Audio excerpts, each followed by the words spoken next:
Viewers, how is India's economy doing? Is it the beginning of a really challenging time, or is it a one-time occurrence that the GDP has shrunk? To know a little bit more about the background about India specific situation, we have with us again Professor R. Vaidyanathan. As always, Professor RV is welcome to. It's always a good feeling to have you on our channel, sir. Namaskaram and welcome to P Guru's channel. So thank you very much for your nice introduction. You see, the last few days there is a huge amount of debate about the the growth aspects of the Indian economy and how are we doing, and there, as usual, there is a large number of people have jumped into it. Some economists, some pretending to be economist, some claiming to be economist. I remember I used to, there used to be one Gowda who is from Mysore region. He was a very well-known person. He was also an MP in Parliament for some time. So only one thing is, when people introduce him, he used to come and shake hand. He shook hand with me also once. So he used to say that I am so and so. Renowned economist. He will say to himself, about himself. What has happened is, I think large number of people in various fora and meetings and introduction and other things used to call him as renowned economist. So he also internalized that. So and then called himself like that. A lot of people. There is a huge amount of discussion is taking place. I'm very sad actually, without understanding the basic numbers. The first and foremost, when you talk about April, May, June quarter, you can compare it with the previous January, February, March quarter. That's a simple way to compare. That is the previous period. Another way to compare will be April, May, June with the last year's April, May, June. That is year on year. So compared to last year's April, May, June, how have we done this April, May, June? So this is another way to compare. The third is, whatever figures are there for April, May, June, annualize it as if it is an annual number and then try to look at it. Then there are other issues. What are the other issues? April, May, June, current rupee value or dollar value, you can take it. That's known as a nominal numbers. Or you can take a base year.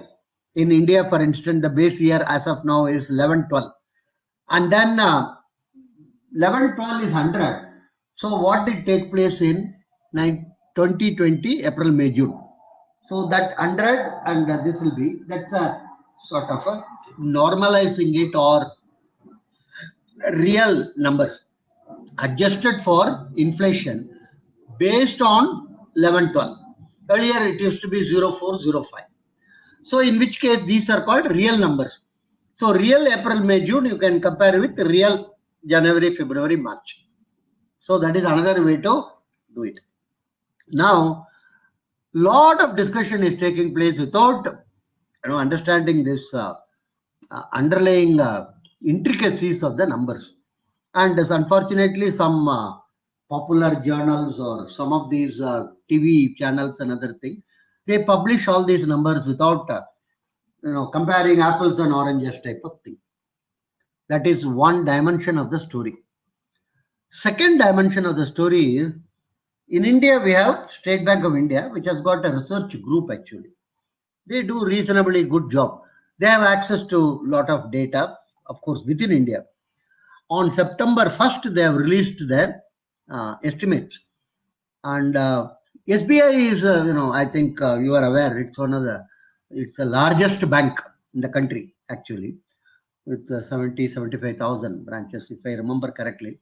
And the PSUs, public sector, PSBs, public sector banks have something like 70 to 80% of the assets of the country.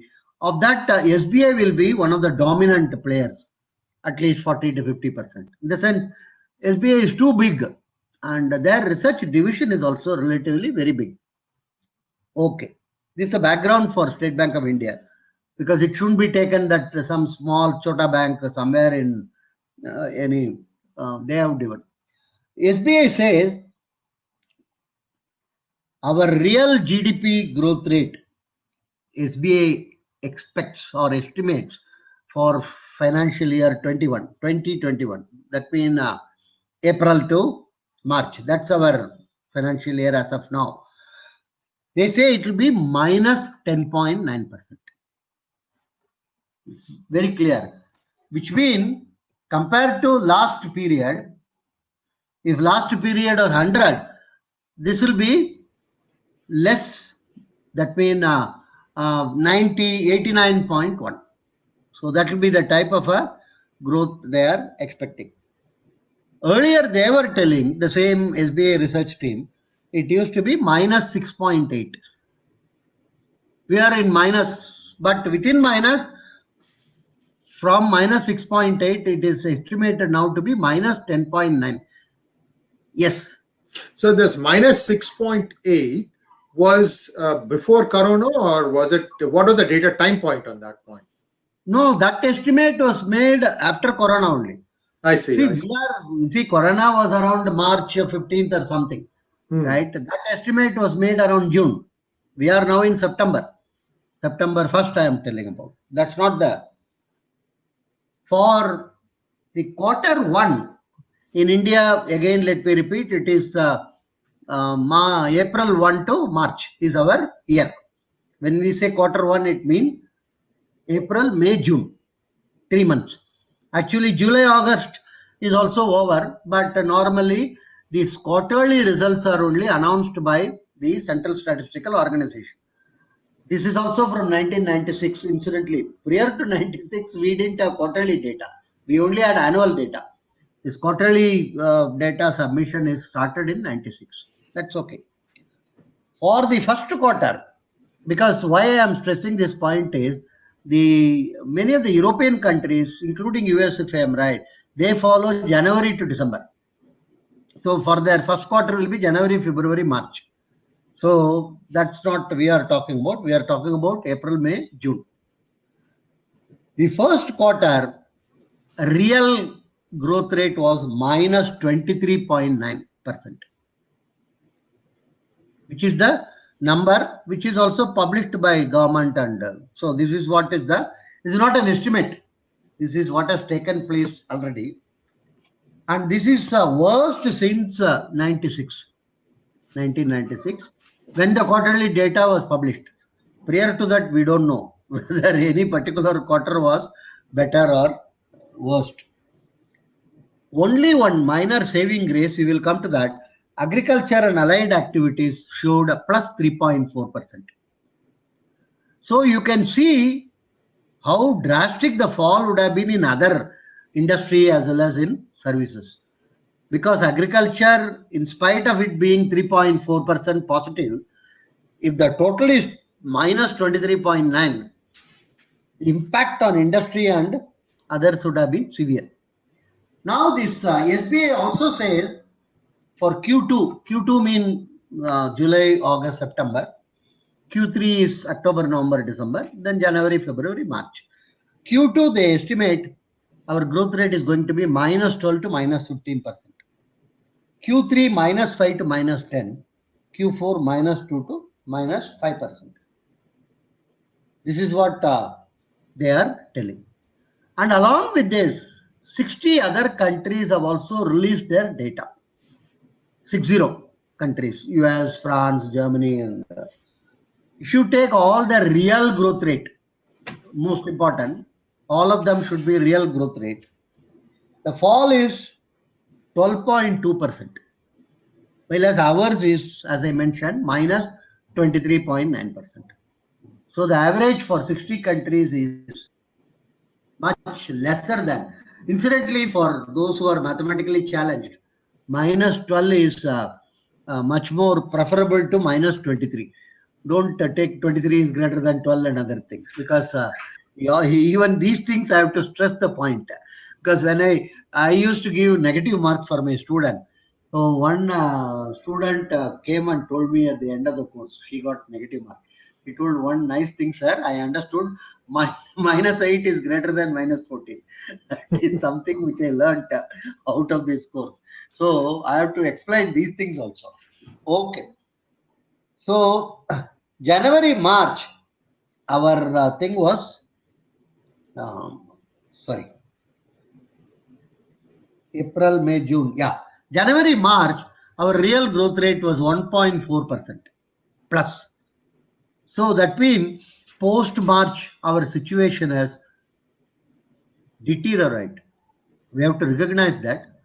Not only that, 8 core industries are there in India, which are considered as, coal, crude oil, natural gas, refinery, fertilizer, steel, cement, electricity, etc. They are considered core, and their weight in the industrial production index is approximately, I'm telling, 40 to 45%. Their weight is, so they're, biggies, you may call it, in terms of, like we say in Sensex, there are something like 7-8 companies which constitute the bulk of the 30 index of Sensex. Same way, these 8 sectors unfortunately have performed very badly. And for instance, many of these sectors were in the range of minus 20, minus 15%, etc. Except fertilizer. That is explainable because on the other side we saw agriculture had a small positive growth rate. If you recall, am I right? Right. It was 3.4. So fertilizer seemed to have done relatively well. And broadly, if you take in the first quarter, industry minus 38.1. Within industry consists of manufacturing, mining, and electricity, etc. Manufacturing was minus 23%, electricity minus 39%. Construction is one of the worst affected industry, which also impacts real estate. Obviously, your high-story buildings or any other things will come out of construction. Construction was minus 50.3. Construction, commercial as well as domestic, all type of construction. One reason could also be the migrant labor moving away from many of the metropolitan towns to their home places. So construction activity practically came to a standstill. Services, which are one of the major growth engines of our economy, if you recall in some of the earlier discussion we talked about it, they grew by minus 20.6%. So the overall picture is not very, if you can, understatement could be not very bright. It's actually gloomy, right? And are there any green shoots? This is what everybody is looking at, the people take a microscope and try to look at green shoots, they call it, right? And there are some, you may call it, for instance, if you take the August number of automobile sales, they have been better than that of July. August numbers are out on September 1st. Many places they are very better. Couple of reasons could be, some of the, automobile sector again consists of your Audi car on one end to the tractor trailer on the other end. So some of these also could be linked to the trucks and tractors and other things which are required in agriculture.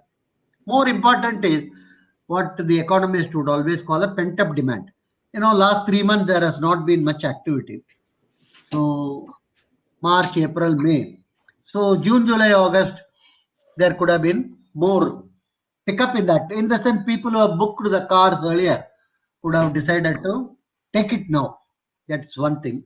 Or take it in the month of August, because there is another thing in India. You have to be very cautious about it. September 3 onward, Mahalaya starts for 15 days. And many people may not even understand. Some people will laugh at it. But the fact of the matter, these are something which you have to recognize.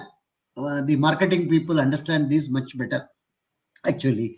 And very interestingly, the global community marketing people understand much better. I'll tell you a simple example. In Switzerland, Zurich, when I visited, I also had occasion to visit some of these gold sellers. I saw in one of them, had a lovely red colored calendar. Sorry, red leather. What do you call leather bound calendar, and it's not. It's a diary actually. Okay, and he showed it to me. I opened it, and you'll be shocked actually. Every small festival of India was noted there. And those days were all in specific marks. Zone wise, West Bengal, how much, Gujarat, what are the days? And I asked him, very interesting, how did you? He says, I have some contacts in Benares. I contact them around June, July of the previous year, and they prepare this and give it to me. And then I make it into a nice diary, and something very interesting. Not many within India itself will be knowing all these. He has listed festivals in deep Bihar zone, another thing. Not just Chat, which is one of the most famous festival. Small festival. Why I am telling is the serious marketing people will know what I am talking about. So Mahalaya comes in 3rd of September onwards. Mean many people might have also taken the booking earlier in August. I'm just speculating. I'm not having actual data in hand or anything. Other is because of the COVID, quite a number of people may want to avoid traveling in public transport, like trains and your buses and other things. So they might have decided, let's pay the EMI, but many people have taken two-wheeler. I know some of the known circle of mine, which is only a negligible type of a sample, but they have taken a two-wheeler because they want to avoid traveling in public transport. So there could be, or it could be a one-off type of thing. We have to wait till September, October, November, December, etc., to see whether these green shoots have really become plant or just they are only shoots. So this is something I thought I will like to stress at this point. Now, what is the problem? What is the way out? Way out is not giving more and more bank financing or reduction in taxes. Reduction in taxes is one of the absurd things which can be done for corporates, because corporates look at taxes much later. For them, the main activity is sales and all the thing, and that is not going to be a very decisive thing for them to increase their level of activity or anything. Government thinks if you reduce the taxes by 5%, all corporate will jump and nobody will jump. And let us be very clear, most corporates know how to show their annual report in order to minimize taxes. Okay, that's a separate issue. Chartered accountants are there, plenty. Individual taxes, if you reduce, it might have good impact actually. I have been suggesting to government, keep 10 lakh as the slab. And above that, I have only two slabs, very simple. 10 to 50, 50 and above. 10% and 20%. And your coverage will also be relatively very large actually, because the cost of not abiding by tax rules will be very less at that point of time. As much as you simplify the tax, earlier we used to have 9 slabs. Slowly we brought it to 3-4 slabs. So the coverage got phenomenally increased. My assessment is, as of now, something like 50-60% of those who are eligible to pay tax are covered. It's not that huge number of people are exclude agriculture. Kindly note, agriculture is not expected to pay taxes, so you cannot call them as non-coverage and black money and other things. So one is to reduce personal taxes. Second is, I used to tell all those who are senior citizens above 60, abolish taxes for them. Absolutely no need to harass them. If you are very particular, then keep it up to say 50 lakh or something. There are some very rich senior citizens who may be earning in crores and crores. So you want to cover them, put it up to 30 lakh or 50 lakh or anything. That is the second idea I used to give. These two ideas are essentially to enhance what you may loosely call demand side of the picture. If you give more bank financing, that is not going to help the demand side. I know a small restaurant fellow nearby. I asked him, have you availed a bank loan? He says, yes, I can avail of it, but I want customer to come and sit in my table. That's where I get the cash flow. I don't, by getting the bank loan, that is not my cash flow. Yeah. So today in the United States, the restaurants are open. You just can't eat there. You have to You have take to out. carry. Yeah. Is Same that thing in happening in India also. India? Yeah. You can carry from the restaurant. Most of the restaurants now recently, from first onwards, some of the restaurants are allowed to have the customer sit there also. I see. But there aren't many coming. That's the issue, right? People are not at completely convinced that they are safe, right? In spite of having mask and distance and other things. So it's an example I gave as a restaurant. I am talking about malls. I am talking about people who have this shirt, pant, and other things selling places, exotic, hundreds of places like that. Crowds are not coming. So the issue is not that of supply in the sense from the point of view of the entrepreneur. Issue is from the point of view of the demand. The second issue is, kindly note, in a country like India, 60% of the middle class income is spent on food, milk, and vegetables. In Engel's theory, as the income level increases, proportion spent on this food and other item decrease.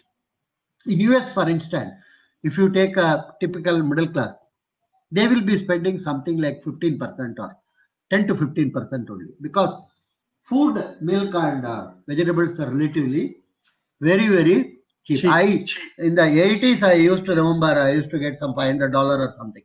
I was not spending more than $100 on all these items, because you get a huge bag of rice in those days for something like $2.99, or it will last for a person for whole 6 months or something.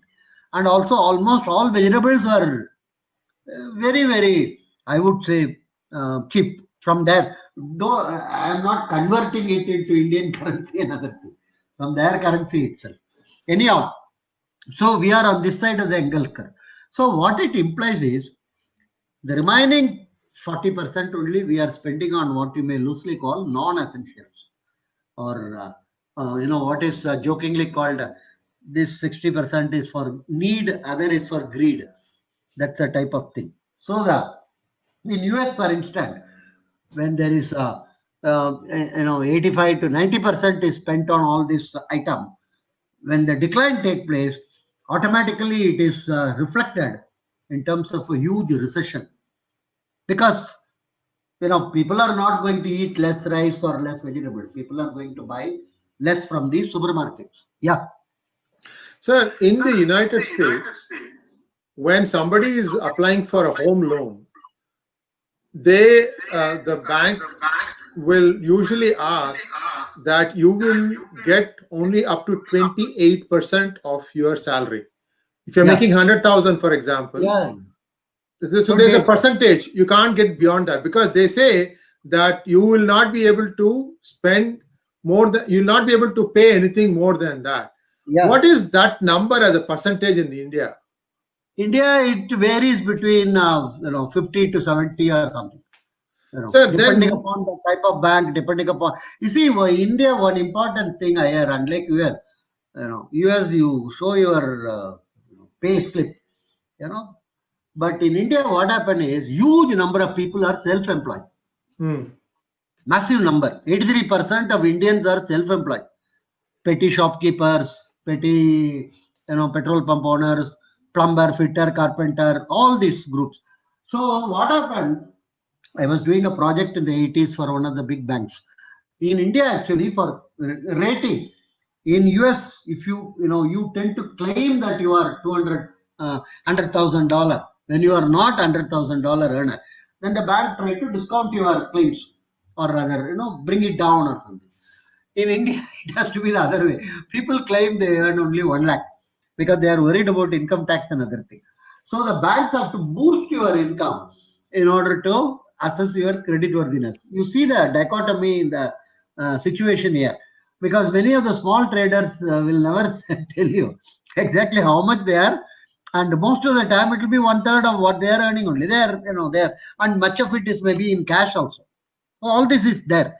So our numbers, if you ask, compared to US, it will be somewhere between 50 to 70%, depending upon the type of bank, depending upon the customer, how long you have been with them, and all these things.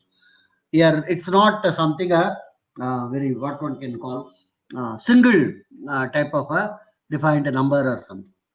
The point I want to stress is, in US, if you spend less on those remaining 80%, that is considered as a major recession impact. Yes, In India, yes. this 50 to 55% you are anyhow going to spend. So many of these people, economists, don't understand this, particularly the US trained Indian economists. They always talk about personal consumer expenditure is not picking up. It is in that level for all this. These people are not going to eat less rice and very interestingly in India, in spite of this uh, pandemic and other thing, the prices have not shot up. Something very interesting. Your vegetable prices or your provision prices are reasonable in the sense they have increased, but not to the. In other words, suddenly potato is not quoted at 100 rupee per kg or anything like that. So that way, our society has been much more what one can call organized and civilized in terms of, because if he says potato is 100, I don't have a choice. I have to buy it, but it has not happened. So personal consumption expenditure can be boosted only by increasing the income by reducing income tax. That is one thing. Sorry. Second thing is, should not too much worry about the so-called whatever you call it, the Fiscal deficit. black money and other. There are millions of small fellows who are conducting their activities, and they are harassed by government rules and regulations. I have estimated in my book India, and in roughly 20% of the turnover of these small fellows goes in corruption. If you earn 100 rupee, it goes 20 rupee goes in turnover. That's like a tax, 20% tax. Yes. And for bigger companies like your Reliance or something, they have a huge group of lawyers, chartered accountants, and others who can argue, and then, But for very small fellows, they can't argue. The cop will come and say, you cannot sit in this place to sell your veg. What is the solution? You give him some $10. So this is how it, the whole thing is Food and Adulteration Act, Shops and Establishment Act, hundreds of acts. You can't set up a shop in any metropolitan town today if you try, because there are 22 regulations which you have to follow. Nobody follows. How do they manage? They just, give, chai panika paisa for the government regulators. So one third thing I would suggest is government should announce most dramatically. I told earlier also, I think, P.V. Narasimha Rao at the crisis of 91 made huge changes in terms of abolishing licensing, abolishing controller of capital issue. He was considered as a sultan of finance in India. Everybody goes to Delhi, they will do namaskar to you. Overnight, he abolished it. Everybody was shocked actually. English papers wrote atrocity of Narasimha Rao. Nothing happened. Peace was there. Only the dalals were affected. So we require 28 states are there in India. 29 were there. Jammu and Kashmir has become a union territory. It doesn't matter, 28 or 29. P.V. Narasimha Rao's we require in India today. 28 P.V. Narasimha Rao's, plus for every corporation in India running into hundreds, we require PVN. So many PVNs are required to streamline this regulation. To start with, I would seriously suggest government should announce all regulation and control on conducting any type of business in India is kept in abeyance for 2 years. It will have a tremendous impact on whom? On government employees who live on corruption, who thrive on corruption. Significant number. It has increased now. Everybody knows about it. And it will benefit the businesses like anything, particularly MSME. Leave it. There will be some aberration, some people. But at the same time, you keep watch. You say that if you are caught doing a wrong thing, severe punishment, swift and severe punishment. That's all. Self-regulation. You want to fire, nobody is going to come and inspect or anything. Because here nowadays, even if they come and inspect, they are bribed and they go away. So nobody, everything is self-certification. You know, there was a time in which my SSLC mark sheet, if I have to submit somewhere, I have to get it attested by a gazetted officer of not, So I have to run around trying to locate who is a gazetted officer. Overnight, one good thing the government did was they abolished this entire idea of certification. They told self-certification. If I want, I say these are my BSc marks and certify myself. But later on, if I am caught, punishment will be very, very severe. So people are also, I would say up to 90 to 95% of the people are very, very, self-regulated and abiding. So government can announce dramatically. I would request the Prime Minister of the country to address the nation at 8 p.m. on any particular day and say that all rules and regulation pertaining to conducting any type of business, service, manufacturing, agriculture in India is kept in abeyance for 3 years. I will tell you, there will be a zoom in the economic activity.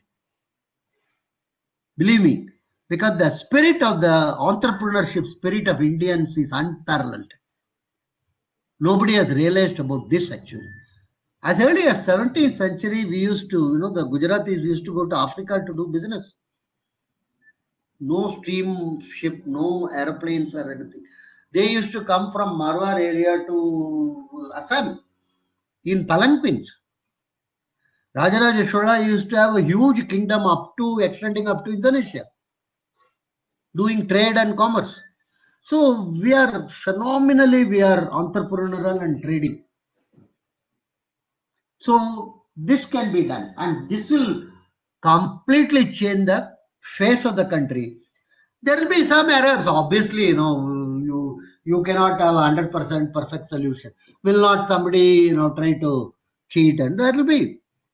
I'm not telling, but large number of people will be phenomenally happy, except those sections of the government employees who live only on bribery, not on salary. Salary is for them some extra, incentive, which also comes. Primarily, it is bribery. Recently, one cop was arrested for asking 1 lakh rupee in Andhra Pradesh. So there was a hue and cry. I told the reason is very simple. Everybody is upset that he asked only for 1 lakh. He has demeaned the service, right? The AP cops are all very, very unhappy because the going level rate is not 1 lakh. 1 lakh is nothing. Anyhow, so this is the major thing I would expect. Some states may not agree or something, then bring an ordinance. All municipal corporation, everybody should keep quiet. Let people do business. Let people do commerce. Let people do manufacturing. Let people do agriculture. And let the market and society decide. For 2-3 years, 3 years, you can put this. And I will challenge anyone to challenge me that we will have a 6 to 7% plus growth rate for this year. One of the few countries which will have 6 to 7% plus growth rate this year. And next year onwards, we will have 9 to 10%. And we can reach our 5 trillion relatively easier. Get off the back of the commerce. And no point in going on telling, give us more subsidy, more extra incentive. not give more and more money to business on one side, and your employees are taking it away on the other side. What is the big deal in the name of corruption? So that's not a. So I would say no need to give any extra benefit or anything. No need to take away also. The extra benefit is given by the exchequer, by the government. The other side taking away is done by the individuals. So just put a stop to this. This will be my. People will say, "Oh, this professor is mad and he is having all these ideas." And try it out. There is nothing. You're not going to lose anything. And I, I, I bet my all my pension of 1 year, telling that our growth rate will be not less than 6 to 7+%, because that is the one which is actually what you may loosely call uh, hampering our activities. Ease of doing business has to be encouraged at the lowest level, right? At the level of my veg vendor, right? She will be too happy. She will be too happy. She will bring 3 baskets instead of 1 basket of veg, because she doesn't have to pay anyone anything. All the sales are our own, right? So this is how we have to come out of this crisis, right? So I Well, gave concrete 4 suggestions, right? yes. Reduction in the tax slab, 10 lakh minimum, senior citizen no tax, 2 slabs only. Don't worry about small fellows too much. That is not going to help. Increasing personal consumption expenditure at our level is actually in terms of increasing the income in the hands of the people. And so-called greed items or something, non-need items can be encouraged, because up to 60% it is going to be 50%, it is on this side of the Engel curve. So we have to be careful. We have to be very careful in comparing India with Europe or anything like that. Last one point is, no point in telling we are not, we are having minus 23% growth. US is having minus 40% growth, and all these are, if you ask me, not a relevant thing at all. The reason is very simple. They're relatively, I am again talking about not in absolute term, relatively their levels are much higher. So when they fall, they do fall. They do hurt themselves. There are enough poorer people in Europe and US also. But in our case, when we fall, we get hurt much, much more severely. Right? It's something like our fall is from the 20th floor of a multi-story building. We cannot be very complacent and say, I am falling from 20th floor. See, that fellow, he is also falling from the 2nd floor. So that is not a, that is not going to be any, help to us. Compare it when they are growing at 12% and we are only growing at 2%. Then it is, as far as the fall is concerned, it's a totally different type of ball game. And this type of they are, and China is supposed to be growing at 4%+. The Chinese number, only that WHO Tedros has to believe. Nobody else will believe that what you call World Health Organization chief. He will believe anything China says. China has a tendency to change their number every 15 years. In the 60s, they changed their number for the 50s. There was a huge drought in 50s which was not captured. Then in the 80s, they changed their number for 70s. The cultural revolution seems to have put a huge setback to them. That they agreed in the like that 2000 beginning, they changed the 90s number. So I don't think we should take too seriously there. It's they are more propaganda machine than anything else. So I will leave it at that, and hopefully in the next 2-3 months things should change. Hopefully government listens to something like removing the regulatory framework and completely removing all controls and regulation, and some amount of removal in agriculture has helped agriculture. I am telling you, some amount of removal of APMC, some amount of removal of control in transporting goods and other thing has helped agriculture. So we must plan for that. Lesser state, smaller state is a better state of affairs. Rajaji used to say, With that, I will conclude. Thank you very much, Professor RV. Viewers, we need your help. Please subscribe to our channel and also donate to our channel. And the information comes at the end of this video. You will have all the information you need. Thank you once again for listening. And Professor RV, thank you very much for sharing your thoughts on this. It is not very difficult for the government to do what he's suggesting. There may be some hesitation because this has not been done before, but I think this is a good time to experiment because things are already quite bad. It can't get worse than this. So you can at least try it now. You have tried everything else. You might as well try this. And that's my 2 cents on it. Thank you very much, sir. And we'll be back with more such interesting conversations.